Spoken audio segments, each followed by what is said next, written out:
یہ 1 روپیہ ہے، یہ بھی 1 روپیہ ہے۔ اس 1 روپے کی ویلیو تقریباً $7 ہے اور اس 1 روپے کی ویلیو تقریباً $0.004 ہے۔ ایسا کیا ہوا کہ 500 سالوں میں روپے کی قدر میں 1700% کمی آ گئی؟ کہانی شروع ہوتی ہے 1540 میں، جب شیر شاہ سوری نے ہندوستان میں سوری ایمپائر کی بنیاد رکھی اور 1 روپے کا چاندی کا سکہ متعارف کروایا۔ 2500 سال کی ریکارڈڈ ہسٹری ہمیں یہ بتاتی ہے کہ کرنسی سٹور آف ویلیو ہونا چاہیے ہے، مطلب پریشس میٹل سے بننا چاہیے ہے، سونا، چاندی یا کاپر۔ شیر شاہ سوری نے بھی کچھ ایسا ہی کیا اور اس نے متعارف کروایا 11 گرام کا چاندی کا سکہ۔ شیر شاہ تو چلا گیا مگر یہ چاندی کا سکہ چلتا چلا گیا۔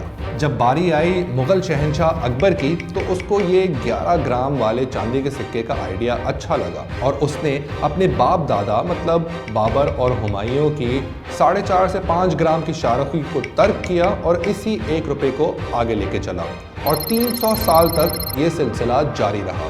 آہستہ آہستہ مغل ایمپائر کمزور ہونے لگی اور آس پاس انڈیپینڈنٹ سٹیٹس ابھر کے سامنے آنے لگے۔ ان سب سٹیٹس نے بھی 11 گرام کا یہ چاندی کا روپیہ اپنے اپنے ناموں سے اپنے اپنے علاقوں میں جاری رکھا۔ ایسٹ انڈیا کمپنی ویسے تو جہانگیر کے زمانے میں ہندوستان میں قدم رکھ چکی تھی مگر بیٹل آف پلاسی اور سرنگ پٹم کے بعد وہ مضبوط ہو چکی تھی اور بامبے پریزیڈنسی، مدراس پریزیڈنسی اور بنگال پریزیڈنسی کے ذریعے اس نے چاندی کے 1 روپے جاری کرنا شروع کر دیے تھے۔ پھر آیا 1835 اور 1835 کوائنیج ایکٹ کے تحت انہوں نے اس کرنسی کو یونیفارم کر دیا، مطلب بنگال، مدراس اور بامبے پریزیڈنسی کو ختم کر کے انہوں نے ایک ہی قسم کے سکے اپنے زیر اثر علاقوں میں جاری کر دیے۔ یہ سلسلہ 1857 تک برقرار رہا۔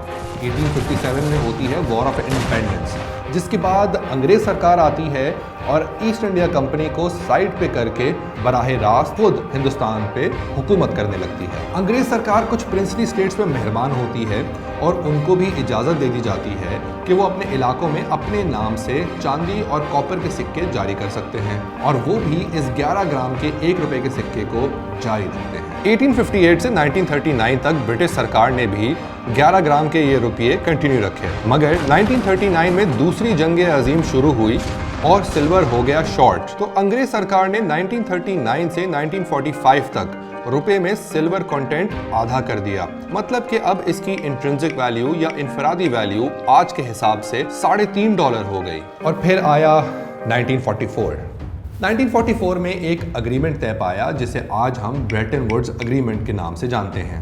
اس اگریمنٹ کا لب لباب یہ تھا کہ $ڈالر انٹرنیشنل ٹریڈ کرنسی اور ریزرو کرنسی کے طور پر کام کرے گا اور $ڈالر گولڈ بیکڈ ہوگا، مطلب your dollar in 1944 was as good as gold. اسی بریٹن ووڈز میں IMF اور ورلڈ بینک کے قیام کا بھی فیصلہ کیا گیا۔ خیر 1944 میں شروع ہوا the new world order، نووس آرڈو سیکلورم۔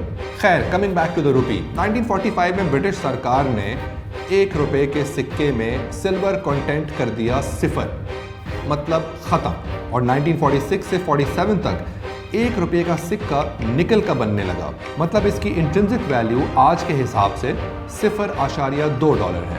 یہ سلسلہ پارٹیشن کے بعد بھی جاری رہا اور پاکستان نے بھی 1948 میں 11 گرام کا نکل کا سکہ جاری کیا جس کی انفرادی ویلیو یا انٹرنسک ویلیو $0.2 ہی تھی۔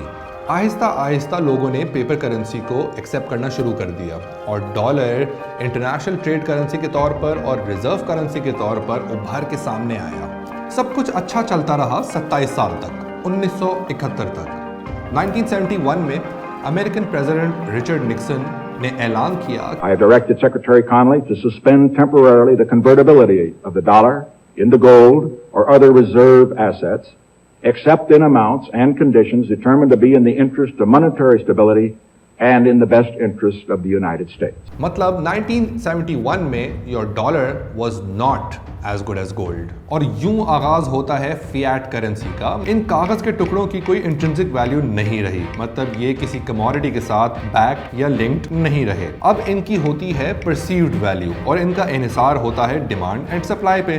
آسان الفاظ میں اگر کسی ملک کی اکانومی اچھی ہے, اس کے پاس نیچرل ریسورسز موجود ہیں, اس کی ایکسپورٹس اس کی امپورٹ سے زیادہ ہیں, اس کنٹری میں فورن انویسٹمنٹ آتی ہے, اکنامک سٹیبلٹی ہے, پولیٹیکل سٹیبلٹی ہے, تو اس ملک کی کرنسی ڈالر کے مقابلے میں اسٹرانگ ہوگی. اور اگر اس کے برعکس آپ نے کوئی سینیریو دیکھنا ہے تو آپ پاکستان کی موجودہ صورتحال دیکھ سکتے ہیں. سب سے بڑا پیپر کرنسی یا فیاٹ کرنسی کا نقصان یہ ہے کہ it is created out of thin air. اس کی کوئی کموڈٹی بیکنگ نہیں ہے, نہ ہی یہ کوئی کموڈٹی سے لنکڈ ہے. اس سے ہوتا یہ ہے کہ ہر نیا ڈالر جو پرنٹ ہو رہا ہوتا ہے وہ پرانے ڈالر کی یا پرانی کرنسی کی ویلیو کو گھٹا دیتا ہے. اس سے جنم لیتی ہے انفلیشن یا مہنگائی. اور جب انفلیشن اور مہنگائی حد سے تجاوز کر جاتی ہے تو انٹر کرتا ہے سینٹرل بینک یا اسٹیٹ بینک, اور اس کے پاس ایک ہی حل ہوتا ہے, وہ شرح سود بڑھا دیتا ہے. پچھلے کچھ عرصے سے پاکستان کے روپے میں مسلسل کمی واقع ہو رہی ہے, جس کی وجہ سے پاکستان کا روپیہ was the worst performing currency of 2022. Pakistan کے زرعی مبادلہ ذخائر مطلب فارن ایکسچینج ریزروز بھی گر رہے ہیں. ویسے اگر پاکستان کے دوست ممالک پاکستان کو کچھ ادھار دے بھی دیتے ہیں, IMF کا لون پروگرام بحال ہو بھی جاتا ہے, تو وقتی طور پہ پاکستان میں استحکام آ جائے گا, معیشت شاید تھوڑی سی بہتر ہو جائے. مگر یہ مسئلہ 6 مہینے بعد, 9 مہینے بعد, 1 سال بعد, 2 سال بعد دوبارہ کھڑا ہوگا. اس کا کوئی پرماننٹ سولوشن نہیں ہے. میری نظر میں اس کے 3 سولوشنز ہیں. نمبر 1, اے گریٹ ریسیٹ, مطلب موجودہ مالیاتی نظام کو ختم کر کے گولڈ یا سلور سٹینڈرڈ پہ دوبارہ جایا جائے. یہ بہت مشکل ہوگا اور دنیا کا سرمایہ دارانہ نظام یہ ہونے نہیں دے گا, کیونکہ اس سے بہت سارے کیپٹلسٹ ممالک کی اکانومی اور کرنسی کو جھٹکا لگ سکتا ہے اور ان کی معاشی اجارہ داری ختم ہو سکتی ہے. نمبر 2, اے ہائیبرڈ سسٹم. حالیہ دنوں میں ہم نے دیکھا کہ رشیا اور یوکرین کی جنگ ہوئی. اس کے باوجود رشیا کی کرنسی روبل اور اس کی اکانومی پہ اتنے برے اثرات مرتب نہیں ہوئے. کیوں؟ کیونکہ رشیا نے اپنی ساری ایکسپورٹس روبل لنکڈ کر دیں. رشیا نے ایک اور چیز کا اندیا دیا ہے کہ وہ ڈائریکٹلی یا انڈائریکٹلی شاید روبل کو گولڈ بیکڈ کر دیں گے. اس پہ کوئی حتمی فیصلہ نہیں آیا, مگر پھر بھی Russia was the best performing currency of 2022.